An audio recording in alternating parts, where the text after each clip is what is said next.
지난주에는 뉴질랜드 크라이스트처치에서 최대 한인교회를 목회하고 계시는 최승관 목사님으로부터 메일을 한 통 받았습니다. 크라이스트처치에는 몇 년 전에 큰 지진이 있어서 도시 전체가 큰 어려움을 겪었고, 이것은 한인교회의 큰 직격탄이 되어서 교회가 굉장히 큰 어려움을 겪었고, 많은 성도들이 또 교회 예배 참석조차도 힘들 정도로 깔아지는 현상을 목격하면서 지난 2년 동안에 어려웠던 목회 과정, 그리고 힘들고 낙심됐지만 교회로서, 목회자로서 또 성도들과 함께 했던 이런 일들을 책으로 펴내서 제게 보내와서 제가 일부를 읽으면서 큰 은혜를 경험했습니다. 우린 때로는 신앙생활을 하다 보면, 또 인생을 살다 보면 인생의 굴곡을 만나기 마련입니다. 또 인생의 부침이 우리들 가운데 있기 마련입니다.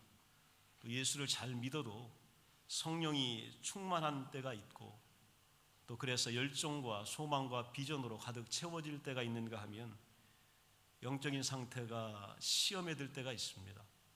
때로는 유혹에 우리가 빠질 때도 있습니다. 또 세상의 영향으로 심각하게 고갈되어서 아주 탈진하는 그런 경우들도 있습니다.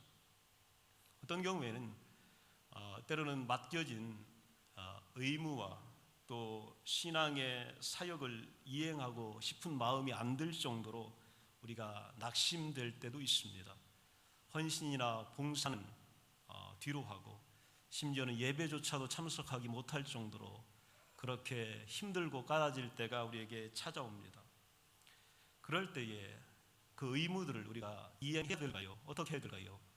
여러 가지 도전이 우리들 마음속에 밀려오게 됩니다. 분명한 대답은 낙심할 때에도 의무를 다하면 하나님은 능력을 우리에게 주십니다. 이 능력은요, 힘들고 어렵지만 맡겨진 일들을 오늘도 변함없이 감당하면 그 능력이 나의 것이 되게 되는 것입니다.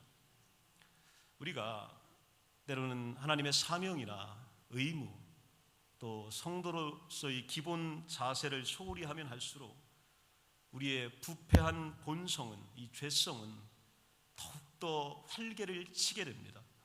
그래서 여러 가지 도전에 우리는 직면하게 됩니다. 마치 거센 물살을 거슬러 올라가는 배와 같습니다. 노를 젓는 상황을 한번 생각해 보시기 바랍니다. 힘들고 어렵다고, 물살이 거세다고 노 젓기를 한 번만 소홀히 해도 그 자리로 제 위치로 돌아오려면 노를 여러 번 저어야 합니다. 그거보다 더 많은 노력과 더 많은 피땀을 쏟아야 그 자리에 다시 돌아올 수 있게 되는 것입니다. 따라서 우리는 힘이 들더라도 맡겨진 사명, 의무, 예배, 하나님을 경외하고 하나님을 찾는 것 소홀히 하지 않아야 거기서 하나님의 위대한 능력이 나타나는 것을 명심해야 합니다. 일단 의무를 이행하면 하나님께서 필요한 능력을 우리에게 허락하여 주십니다. 하나님이 도와주시면 우리의 마음에는 열정과 힘이 솟구치기 시작합니다. 성령님은 우리와 동행하시며 장차 천국에 이를 때까지 우리를 조금씩 변화시켜 나가십니다. 맡겨진 의무를 이행하고 싶은 의욕이 전혀 일지 않을 때에도 무조건 순종하는 것이 최선입니다. 헌신이나 희생이 불완전하더라도 우리가 순종하는 마음으로 행했다면 하나님께서 인정하시기 때문입니다. 하나님은 그 어려운 십자가를 지고 힘겹게 따라오는 그 상황을 보고 계시기 때문입니다. 의무를 이행하기 전까지는 영혼의 자유를 실감하기 어렵겠지만 의무를 실천해야만 우리에게 축복이 주어지게 되는 것입니다. 우리가 하나님께 순종하지 않으면 아무리 오래 기다려도 하나님께서는 임하시지 않습니다.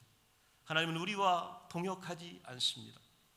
요한복음 3장 8절에 보면 바람이 임으로 불매 내가 그 소리는 들어도 어디서 와서 어디로 가는지 알지 못하나니 성령으로 난 사람도 다 그러하니라.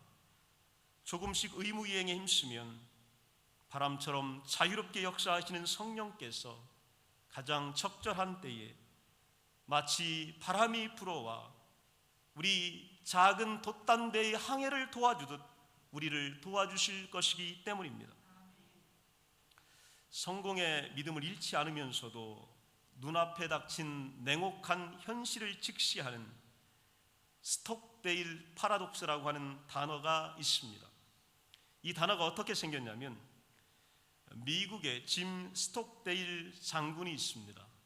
이 장군은 미군을 이끌고 베트남 전쟁에 참여하게 됩니다. 그런데 불행하게도 이 장군이 패하게 되고 포로가 되어서 그 지긋지긋한 포로 수용소에서 무려 8년간을 잡혀 있게 됩니다. 그리고 그의 회고에 따르면 그 수용소에서 그는 몇 가지를 보게 됩니다. 가장 일찍 어떤 포로가 죽어나가는지를 이 장군은 보게 되었습니다. 어떤 포로가 가장 먼저 죽었을까요? 그 포로 수용소에서 가장 먼저 죽은 포로들은 비관론자가 아니라 근거 없는 낙관주의자들이었다고 합니다.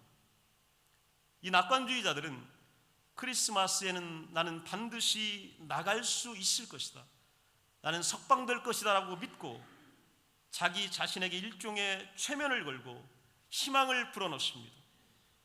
크리스마스까지만 참으면 모든 것이 된다라고 생각하고 기다립니다. 그러다가 막상 좌절되면 실망하다가 죽음에 이르렀다는 것입니다. 반면이 풀려난다는 신념을 갖되 단기간에 석방은 어려울 것이다, 좀처럼 내가 나가기는 쉽지 않을 것이다 라고 생각한 사람들은 수용소 생활을 받아들이고 견뎌냈다고 회고하고 있습니다. 힘들겠지만 견뎌야 한다, 그리고 언젠가는 나는 석방될 것이다 라고 하는 생각을 갖게 되었습니다. 이후 사람들은 극한 생활의 상황의 어려움을 이겨내는 합리적 낙관주의가 얼마나 강한 힘을 갖고 있는지를 알게 되었고, 이것을 가리켜서 스톡데일 파라독스라 이렇게 부르기 시작했습니다. 우리는 오늘 직면한 낙심을 보면서 견뎌야 합니다. 내가 생각한 것만큼, 내가 생각한 기한 내에 모든 것이 그렇게 진행되는 것은 아닙니다. 왜냐하면 이 땅은 하나님의 통치와 하나님의 계획과 섭리 속에 있기 때문입니다. 하나님의 경이로움 속에 있는 것이지 내 계획 속에 진행되는 것은 결코 아니기 때문입니다. 스가랴 13장 9절에 보면 내가 그 3분의 1을 불 가운데 던져 은같이 연단하여 금같이 시험할 것이라 이렇게 말하고 있습니다. 즉 이 땅에 사는 사람들 가운데 3분의 1이 죽게 되는 경우가 우리 가운데 오게 된다는 얘기입니다. 요즘 날마다 말씀 따라를 우리 교회 성도들은 읽고 있습니다. 거기에 보면 7 전사가 7 나팔을 불 때에 이 땅에서 어마어마한 재난과 환란이 일어납니다. 그래서 3분의 1이라고 하는 어마어마한 사람들이 죽어나가게 됩니다. 이런 일들이 앞으로 우리 앞에는 닥쳐지게 될 것입니다. 이럴 때 우리는 내가 이런 시련을 어떻게 견뎌낼 수 있을까라고 탄식합니다. 우리 가운데 3분의 1이 죽어가는 상황이 발생할 때에 우리는 과연 어떤 힘으로 견뎌낼 수 있을까요? 우리는 절망하고 낙심하기 십상입니다. 그러나 내 이름을 부르는 자들에게 함께 하셔서 시련에서 우리를 구원해 주시겠다고 약속해 놓고 계십니다. 요한계시록은 주의 날개 그늘 아래 있는 자들, 하나님께서 피난처로 옮긴 자들은 그 어려운 상황을 면제당한다고 우리에게 말씀하고 있습니다. 오늘 하나님을 믿고 나가는 자들은 세상에 어떤 일이 와도 우리는 하나님의 손에서 안전하게 보호받으며 때로는 생명을 보전받으며 하나님의 일들을 감당하게 될 것입니다. 그렇기 때문에 쉽게 낙심해서도 안 됩니다. 그러나 쉽게 내 생각대로 모든 것을 계획해서도 안 됩니다. 하나님께서 모든 것을 이끌고 계시기 때문입니다. 시편 30편 24절에 보면 그는 넘어지나 아주 엎드러지지 아니함은 여호와께서 그의 손으로 붙드심이로다 이렇게 말씀하고 있습니다. 성령님께서는 때로는 자신의 어깨를 우리에게 빌려주셔서 우리의 연약함을 감당하도록 도와주십니다. 내가 지어야 할 시가 너무 무겁고 힘들면 성령님의 어깨와 성령님의 힘이 우리 가운데 오시는 겁니다. 그것 때문에 우리는 질 수 있고 넉넉할 수 있고 또 이겨나갈 수가 있게 되는 겁니다. 히브리서 11장에 보면 믿음의 선배들의 이름이 쫙 나열되어 있습니다. 이걸 허다한 증인다, 성경은 이렇게 이야기합니다. 이 증인 가운데는 아합도 나오고 기돈 나오고 삼손이 나옵니다. 그런데 이들이 우리가 그토록 장식게 생각하고 또 마음에 간직하는 믿음의 조상 아브라함과 나란히 어깨를 겨누고 언급되어 있다는 사실을 우리는 발견하게 됩니다. 그 위대한 믿음의 조상 아브라함이 오늘 기생 라합과 함께 나오고 있습니다. 오늘 난 못한다고 뺐던 기도원과 나오고 있습니다. 오늘 범죄하여서 하나님께 버림받았던 기억이 있던 삼손과 함께 등장하고 있습니다. 예수님은 세상에 지혜롭고 슬기로운 자들이 아니라 평범하기 짝이 없는 사람들에게 복음의 신비를 드러내신 하나님을 높이고 계셨습니다. 오늘도 때로는 위대한 자를 통하여 역사하고 계시지만 우리 주님은요, 저 같은 분, 여러분 같은 분들, 또 연약분들, 오늘 어깨가 심히 힘빠져 있는 분들, 때로는 아무것도 할 수 없다고 느끼는 이런 분들과 함께 일하기를 원하고 계십니다. 그리고 동역하고 계십니다. 마태복음 11장 25절에 보면 그때 예수께서 대답하여 이르시되 천재의 주제이신 아버지여 이것을 지혜롭고 슬기 있는 자들에게는 숨기시고 어린 아이들에게는 나타내심을 감사하나이다. 이렇게 된 것이 아버지의 뜻입니다. 하나님은 여러분 모두를 사랑하고 계십니다. 우리가 비록 온전하지 못하지만 그분의 몸이고 지체이기 때문입니다. 내가 병들거나 연약하다는 이유로 자신의 몸을 소홀히 할 사람이 어디 있겠습니까? 내가 병들었으면 더 많이 관심을 갖습니다. 더 많이 거기에 대하여서 노력하는 거예요. 더 많이 걱정합니다. 더 많이 좋은 것을 찾으려고 애쓰는 겁니다. 오늘 내가 병들고 오늘 내가 연약하면 우리 예수님은 우리를 소홀히 대우하지 않으십니다. 더 연약한 그 모습을 안타까워하시며 오늘 우리에게 찾아오셔서 능력과 힘을 주십니다. 자신의 몸을 증오할 사람이 어디에 있단 말입니까? 어찌 머리가 자신의 몸을 잊을 것이며 그리스도께서 어찌 자신의 몸을 소홀히 하시겠습니까? 그리스도와 우리 하나님과 우리는 서로에게 온전히 속해져 있습니다. 그리스도가 우리의 머리가 되시고 우리는 그분의 지체가 몸이기 때문입니다. 의인이 아닌 죄인이었을 때에, 즉 온갖 연약함과 부패한 마음에 묶였을 때 그리스도께서는 우리를 받아주셨습니다. 볼 수 없을 때에, 자격이 없을 때에 우리를 사랑해주셨습니다. 우리가 병들었을 때 사랑해주셨고 가난할 때 사랑해주셨고 버림받았을 때 사랑해주셨고 외로울 때 사랑해주셨고 오해받고 수치와 치욕당할 때에 우리 주님은 사랑해주셨습니다. 이것이 우리가 하는 일입니다. 그런데 사탄은 온갖 의심을 우리로 하마듭니다. 사탄은요, 우리뿐만 아니고 누구도 시험하는 하나님의 아들 예수님조차도 시험했습니다. 마태복음 4장 3절에 보면 사탄이 예수님에게 뭐라고 하시냐면 내가 만일 하나님의 아들이 맞든, 이 말이요 무서운 일입니다. 예수님한테 뭐라고 얘기했냐면 하나님이 너의 아버지 맞냐? 이런 얘기예요. 내가 하나님 자녀 맞냐는 얘기예요. 네가 메시아 맞냐는 얘기예요. 사탄은요 불변의 진리를 가지고 우리를 흔들어댑니다. 6절에도 동일하게 이야기합니다. 내가 만일 하나님의 아들이거든, 하나님의 아들이신 예수에게 와서 하는 얘기가 내가 진짜 하나님의 아들이냐? 하나님이 너를 지킬 것 같으냐? 하나님이 너와 함께 하느냐? 이런 걸 물어보고 있는 거예요. 이렇게 물음으로 인해서 흔들어대고 있는 겁니다. 사탄은요 믿음이 강력해서 흔듭니다. 그리고 그 강력 믿음이 흔들리길 기다리는 거예요. 이것이 바로 사탄이 우리에게 주는 의심의 시험입니다. 아버지와 아들을 이간질시키려 했고 예수와 우리 사이를 갈라놓으려고 애쓰는 것이 사탄의 계략입니다. 창세기 나온 첫사람 아담은 사탄의 꼬임에 넘어가서 하나님의 사랑을 의심했습니다. 하나님의 사랑을 의심하게 만든 것은 태초부터 시작된 사탄의 전형적인 계획입니다. 사탄은 이걸 통해서 많은 성공을 거두었기 때문에 지금도 그 전략을 우리에게 진리로 사용하고 있습니다. 하나님이 너 들으시는 거 맞냐? 내가 기도하는 거 하나님이 들으시는 거 맞냐? 이렇게 기도했는데 하나님 살아계신 거 맞냐? 이 교회가 하나님의 교회가 맞냐? 그리스도가 이 교회의 머리 되신 것이 맞느냐? 우리에게 이런 의심을 갖도록 자꾸 만들어주는 겁니다. 오늘 본문을 보게 되면 20절에 제자들이 보고 이상히 여겨 이르되, 뭘 이상히 여겼냐면 예수님은 지나가시다가 잎사귀는 무성한데 열매 없는 무화과나무를 보시고 무화과나무를 저주하시고 꾸짖으십니다. 그리고 무화과나무가 마르기 시작합니다. 오늘 예수님께서 하시는 장면을 지금 목격하고 또 바로 목격하고 바로 하루가 지나고 얼마 지나지 않았는데 제자들은 이상히 여깁니다. 오늘 죽은 자를 살리시고 병든 자를 고치시며 5,000명을 먹이신 예수님께서 나무 하나 말라지게 하셨는데 이상한 생각이 들게 하는 거예요. 이게 바로 사탄의 전략입니다. 예수께서 대답하여 이르시되 21절에 보면 내가 진실로 너희에게 이르노니 만일 너희가 믿음이 있고 의심하지 아니하면, 신앙은요 믿음입니다. 믿음이 있어야 무엇인지 이룰 수 있습니다. 그런데 두 번째는요, 이 믿음을 의심하지 말아야 합니다. 하나님께서 여러분을 사랑하심을 의심하지 말아야 합니다. 그리스도께서 여러분을 위하여 십자가에서 생명을 버리시고 여러분을 살리신 것을 의심하지 말아야 합니다. 우리 여러분이 아무리 실패하고 병들고 좌절했을지라도 여러분이 그때의 축복과 사랑의 한 중심에 있음을 의심하지 말아야 합니다. 오늘 내 가명이 어려운데도 내가 아무리 약한 마음이 진일지라도 예수님께서 나를 사랑하고 계심을 의심하지 말아야 합니다.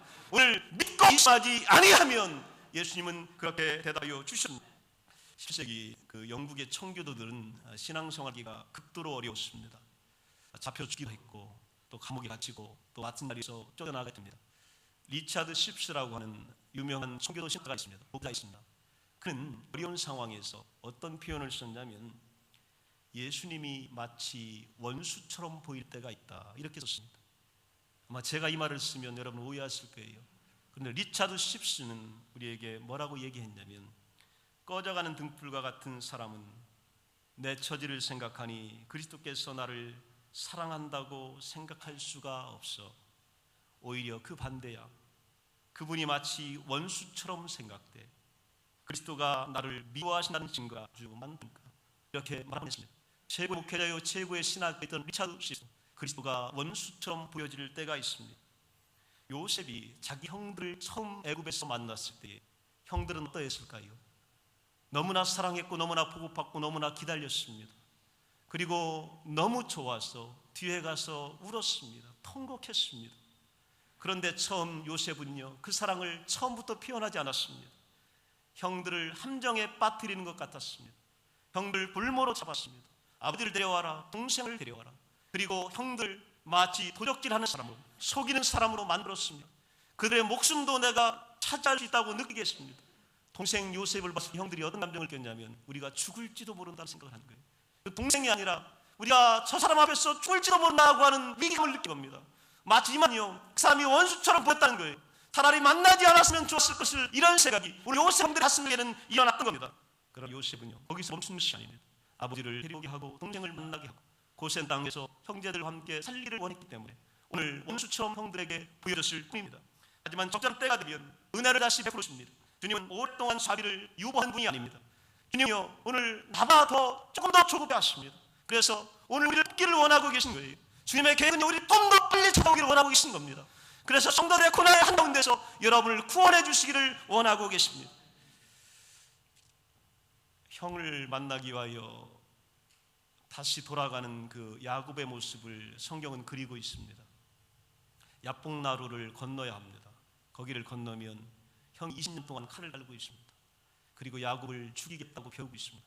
그래서 야곱은 오늘 하나님께 기도합니다. 하나님 도와주지 않으면 나 돌아가서 내 처자 다 죽습니다.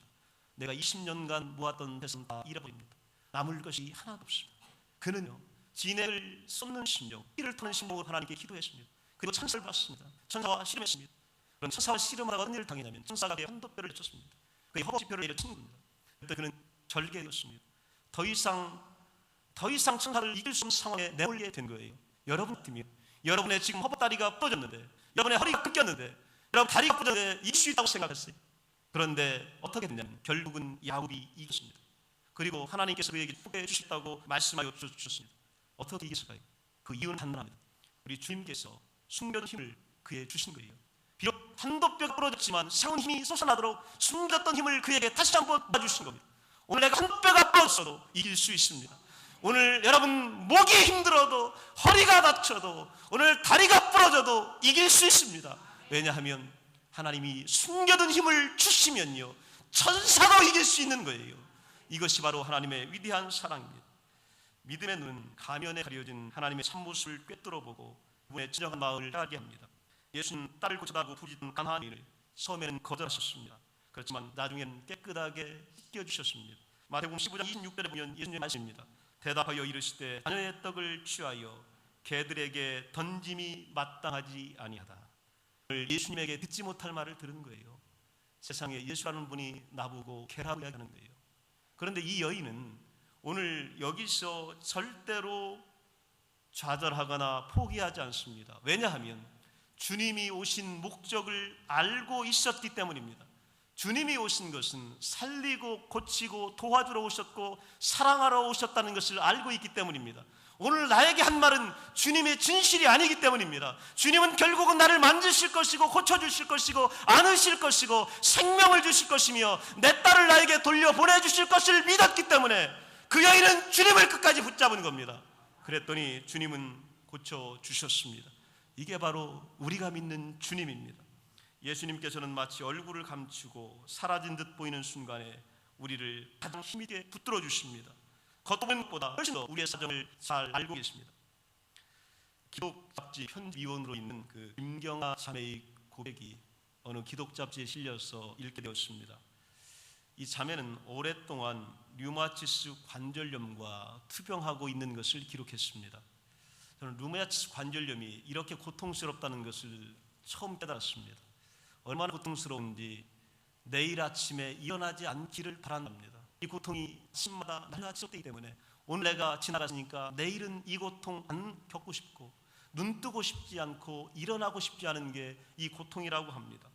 이게 뭐냐면 세균과 싸워 몸을 보호해야 할 면역 기능이요, 자기 몸을 공격하고 관절을 파괴하게 됩니다. 이런 고통 앞에서 이 자매는 하나님이 침묵한다고 생각됐습니다. 그 침묵 앞에 내가 서 있다고 생각됐습니다. 오래된 고통 가운데 홀로 서 있다라고 느꼈습니다. 그리고 나에게 호의적이라고 믿었던 하나님과도 이제 나는 적대적 관계에 돌입했다고 이렇게 고백했었다고 합니다. 그런데 조금 지난 후에 이 자매는 이런 고백을 합니다. 잘 낫지 않는 병을 오래 가지고 싸우는 것은 그야말로 하루하루가 믿음의 싸움이었습니다. 돌아보니 그간 나는 병과 싸운 것이 아니라 하나님의 선하심과 하나님의 약속의 말씀 앞에서 몸부림쳤다는 것을 알게 되었습니다. 오늘 현실의 어려움에 징고 있지만 하나님의 선하심과 하나님의 인자심과 약속을 결코 취하지 않고 이것이 붙기어든 지금까지 쌓은 것을 이제 알았습니다. 이 자매는 이렇게 고백하면서 그가 읽었던 성경 말씀입니다. 에베소 3장 20절에 보면 우리 가운데서 역사하시는 능력대로 우리가 구하거나 생각하는 모든 것에 더 넘치도록 능히 하실 일을 붙잡았다. 요한복음 1장 10절에 보면 도둑이 온 것은 도둑질하고 죽이고 멸망시키려는 것뿐이요 내가 온 것은 양으로 생명을 얻게 하고 더 풍성하게 하는 것이다. 이 말씀을 붙잡았습니다. 로마서 8장 28절에 보면 우리가 알거니와 하나님을 사랑하는 자 곧 그의 뜻대로 부르심을 입은 자들에게는 모든 것이 합력하여 선을 이루느니라. 오늘 그는 쉽게 절망하거나 비관하거나 낙관하지도 않았습니다. 아파도 직장에 가야만 했습니다. 그 아픈 몸을 가지고 가족들 뒷사거리를 해야 했습니다. 평범한 삶을 꿈꾸기가 어려웠습니다. 친구들이 하는 일을 따라가기가 어려웠습니다. 그들이 하는 작은 행복도 쫓아가기가 힘들었습니다. 그러나 그는 히브리서 12장 2절의 말씀을 굳게 잡았습니다. 믿음의 주요 또 온전케 하시는 이인 예수를 바라보자. 이러면서 그는 하나님의 신실하심을 오늘도 붙들고 기도하며 하나님의 능력을 부여잡고 서 있다고 고백하고 있습니다. 여러분, 오늘 우리에게는 어려움이 있습니다. 이 어려움은 쉽게 물러나는 것은 결코 아닙니다. 이 어려움을 우리가 붙들어야 합니다. 그러나 그 어려움 가운데 있으신 하나님의 신실하심을 같이 붙들어야 합니다. 우리에게 상황은 그렇게 쉽게 달라지지 않습니다. 그러나 온전하게 하시고 우리를 위하여 풍성하게 하실 예수 그리스도를 붙들어야 합니다. 이런 자들에게 하나님의 은혜가 있게 되는 것입니다. 때로는 우리에게 상한 마음이 조금이라도 있다면 그것은 곧 주님이 우리를 돌보신다는 증거입니다. 겟세마네 동산과 십자가에서 하나님의 위로를 전혀 받지 못하시고 모든 진노를 감당하셨기 때문에 아무리 극한 상황에서도 우리를 어떻게 위로해야 할지를 잘 알고 계십니다. 우리 주님은요 한순간엔 하나님께 위로받지 못한 적이 있습니다. 하나님께 기도의 응답을 못 받은 적이 있었습니다. 하나님의 수종했습니다. 그런데 하나님은 그의 능력이 되어 주셨습니다. 주님은 우리가 상하지 않도록 친히 삶을 타시고 우리가 고통을 받지 않도록 친히 고통을 받으셨으며 우리가 저주 당하지 않도록 친히 저주를 받으셨으며 우리 그 안에 원하는 모든 위를 발랄 수 있게 되는 겁니다. 히스기 2장 8절 그래서 이렇게 성경은 말하고 있습니다. 시험을 받아 그를 다하였으며 시험 받는 자를 능히 도우실 수 있느냐. 우리 오늘 도우실 수 있는 분은 예수 그리스도이십니다. 그리스도를 붙잡고 여러분 일어나시기 바랍니다. 주님은 우리의 뼈 중에 뼈요 살 중에 살입니다. 우리는 그분의 지체입니다. 에베소서 5장 30절에 우리는 그 몸의 지체다 이렇게 말하고 있습니다. We are members of his body. 절대로 머리는 그 지체를 버리지 않습니다. 머리는 그 몸을 책임집니다. 예수님은 우리를 끝까지 책임지십니다. 그리고 우리를 도와주십니다. 낙심될 때나 의심될 때에 예수님의 신실하심과 하나님의 위대하심을 붙드시기 바랍니다. 그리고 오늘의 현실을 직면하시기 바랍니다. 그리고 기도하시기 바랍니다. 하나님은 여러분을 도와줄 줄로 믿습니다. 다 함께 일어나시겠습니다.